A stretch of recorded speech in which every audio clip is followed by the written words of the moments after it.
আসসালামু আলাইকুম, শুভেচ্ছা সবাইকে। আজ হুট করে বাবার বাড়িতে চলে এসেছি। আমি আম গাছে মুকুল দেখে গেছিলাম, এসে দেখছি বড় বড় আম। দেখুন একটা গাছে কি পরিমাণ আমের গুটি ধরেছে, এত পরিমাণ! আমি তো পুরোই অবাক। তারপর নিচে দেখছি বিছিয়ে পড়ে আছে। এই যে এই ছোট ছোট আমের গুটিগুলো ছোটবেলায় এত মেখে খেয়েছি, তারপর এই যে এগুলো সব কুড়িয়ে নিলাম। আমার ছোট পিচ্চিটা মেখে খাবে। তারপর এগুলো কুড়িয়ে নিয়ে বাসায় আসলাম। দেখুন কতগুলো পচা ধচা সবগুলো কুড়িয়েছে আমার ছোট মেয়েটা।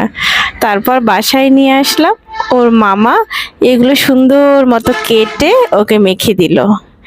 এই ছোট ছোট আমের কত কাহিনী আছে স্মৃতিপটে, সেগুলোই শুধু মনে হচ্ছে। তো এই তো ছোট ছোট করে কেটে দিয়েছে, আমার মেয়েটা লবণ দিয়ে মেখে মেখে নিজেই খাচ্ছিল। আমারও খেতে ইচ্ছে করছিল, কিন্তু তো রোজা।